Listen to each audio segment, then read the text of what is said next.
Hey, what's going on, guys? Sean or Moostang09 bringing you a new video. Today we're back in my garage. There's a popular theme going on, if you can tell. UPR there, and my Mustang, which only means a couple of things. We've got some more UPR parts, so huge shout out to Sherrod and Steve and the guys over at UPR. They hooked it up big time, man. Let me take this over to the car, and I'll show you what we have going on. Boom! Pop the hood. Let me pop the hood real quick. Check out that interior. I need to get the bar in over there. I just haven't put it back in since we've done the seat. But if we're going racing soon, I gotta have it. So, we'll do that. Oh, also I put the submarine belt in. Still needs to be adjusted. See how long it is, but sub belts are in on both sides. Crotch belts, whatever you want to call them. So what we have here, guys, is UPR's dual catch can breather setup for the 5.0 Mustang. You already know, I'm gonna leave a link in the description, so make sure to click on that. Check out the guys at UPR.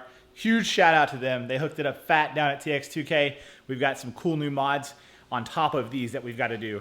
One is something that we should have done probably 4 months ago when we were doing stuff with the turbo kit, but nevertheless, I'm sure you guys can guess what that is. Leave that guess down in the comment section. And then we have another one that's kind of out of left field that I haven't really talked about too much, but I'm excited to do. It's a little bit of weight transfer on the car. Get some stuff off the front of the car and get it into the back. So there's some hints for you guys so that you can look forward to what's coming up next. But I'm super stoked on these things. They're gonna be a huge help under the car with releasing that crankcase pressure, through the breather, and also capturing any oil that's gonna spit out if that were to happen. Currently, our setup isn't the best. It'll get us by, but all we have are these breathers. So it does relieve that pressure, the crankcase pressure, but if any oil were to come out, it's gonna come out in the form of smoke, or it could even come out of the filter and shoot out. Luckily, we haven't had any issues with that. We have done quite a few pulls on the car since it's been on the dyno, and we had 2 days on the dyno, excuse me. And so we haven't seen anything coming out or being forced out of there, but we haven't taken it to the track yet, really put the car through its paces. And so I'm excited to get these things off, which they haven't failed me or done anything else, but this is just a much, much better system over here. And you guys can tell too, these are gonna look so sick under the car. And the beauty of it is it comes with all the hardware you need. It even comes with an Allen wrench, and then it comes with these prefab lines with the connections already on them. So we don't have to worry about jacking around with AN fittings or doing anything crazy with those lines. This stuff is already here. It's Continental, so it's gotta be good. Those are on the bottom of my Adidas. And then it's all of these push to connect fittings, which that's super slick of UPR to do that, because that just makes life so much more easier.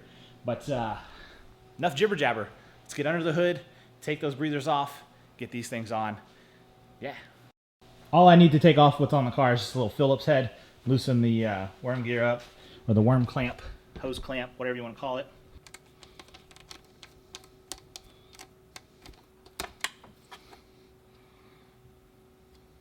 Pretty dry in there. I don't feel anything.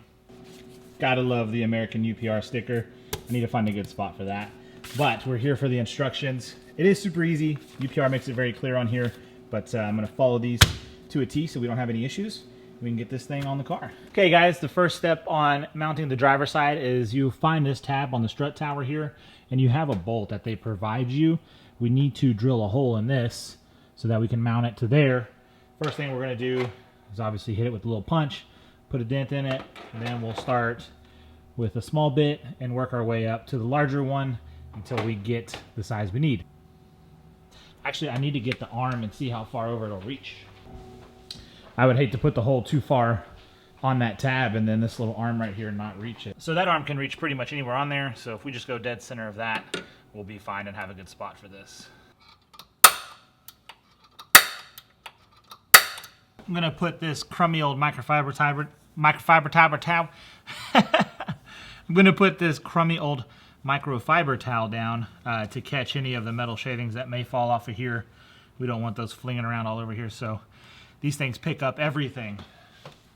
Obviously, I won't use this to clean my car ever again.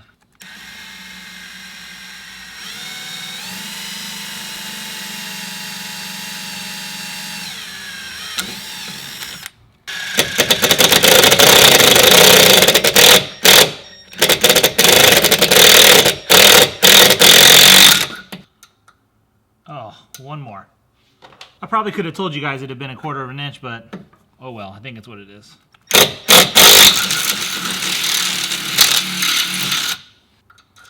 Bingo. So I gotta clean all this little metal up. Just use this towel, it'll grab it all. That hole drilled, we can drop our catch can in place, and we're gonna mount it in the 1130 position. So it's gonna go back this way. Don't drop the nut, Sean.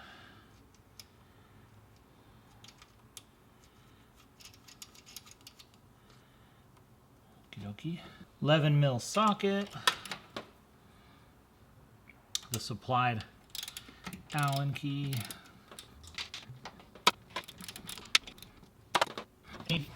Okay guys, with our catch can in place, we have our 13.5 inch hose here. It's the bigger of the two. The other one is 12 inches.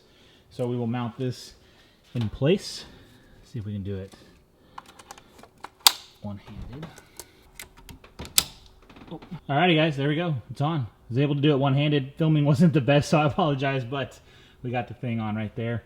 And now that that's on, I'm going to go through and just make sure that that bolt right there is tight enough and it's not going to wiggle around too much. But next up, we have our smaller hose, second breather. I'm sure it's going on this tower over here. We have some wires, so we're going to have to figure out where it's going to go exactly. But luckily, we've got the directions right here. For the passenger side of the car, we have these two grounds right here. What we're going to do is we're going to take this front one here, take the bolt out, take the back one out, and we're going to put both of them on the same bolt. So this one will basically move up here, be held on with one bolt, and that will leave us room to put the new catch can.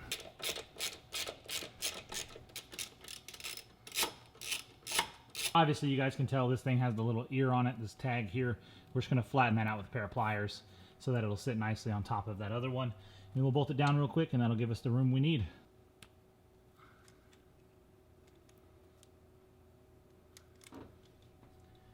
Super easy.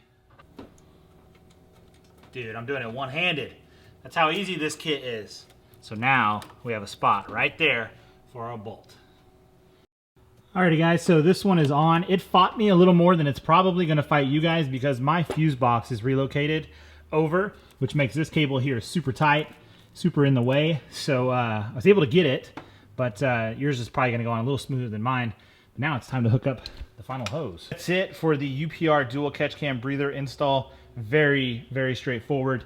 This one over here is a 1/4 inch drill bit that you'll need to drill that hole for that bolt to go through. Other than that, everything else, simple hand tools, you can get it on. Dude, it looks so good. And I know it's going to perform well. That's the thing. UPR makes some great products. I'm excited about it, and I know it's going to do well. One thing that'll make my life a little easier when it goes to drain this is by getting rid of this thing. The only way to get rid of it is in this box right here, which is another UPR part. It's going to be a battery relocation kit, so we'll move that thing to the trunk of the car, get it out of the engine bay, take some weight off the front of the nose, and then another way we can lose a little bit of weight out of here is by this guy right here, this UPR tubular K member. This thing is sick looking. The color is so dope. It's going to match the wheels. So good. But I'm excited about it. It came in the other day with all these other parts, and it just looks so, so good. I'm waiting for my buddy, see if we can use his lift at his shop. It's just going to make life way easier if we can get this thing up on a lift and we don't have to do it on the ground.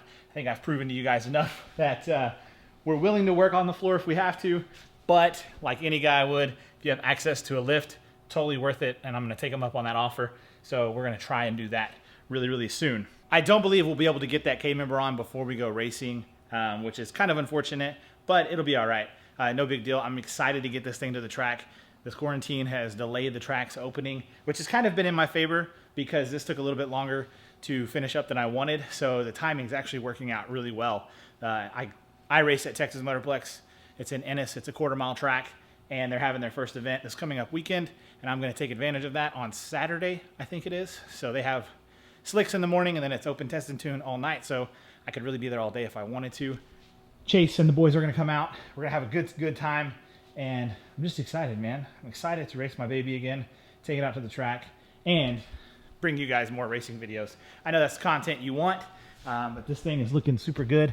I've got to get this crossbar in, and we'll do that tonight. Super easy. It's 4 bolts, 5 bolts, and then we'll be no problem at all. Door bar is in. I've got the door plate, foot plate, whatever you call this thing is in. But I have two pieces that I still need to put in over here. One of them's got to be cut back and trimmed. It's up on top of these seats. It's this piece right here. We need to trim about, I don't know, 3 inches off the bottom, right underneath that clip point. And that should go back in with the door that covers the fuse box. But boys, we are ready to race tomorrow. We have still the street tires on. These need to come off. We can put the drag pack on, which is just my SVE drag wheels. But I'll do all that tomorrow. I'm gonna rent the U-Haul trailer, get this thing loaded up. Then I am ready, man. I'm so ready to be back to the track. We still have the old numbers on. I need to clean that off. And that way we can get some new ones in the morning. But I noticed that I had a camera setting on, real weird on this one. It was like a white balance effect, and it made it look a little blue. So I apologize about that. I caught it at the very end. I wish I could go back and refilm everything, but it's not worth it really. I mean, take everything off and do it again is kind of silly. So you guys just have to live that blue life. You know what I mean? But thank you so much for watching. I do appreciate it. Stay tuned.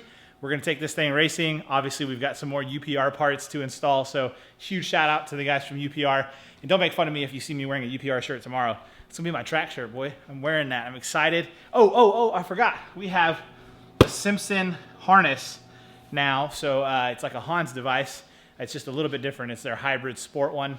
So it straps around you and it goes in the back. So I need to put those buckles on my helmet, which I'll probably do that in the video that we go to the track just to show you guys how I do it. But yeah, thanks so much for watching. It's been your boy Sean or Moostang 09, and we'll catch you boys back here next time. Take it easy. Peace.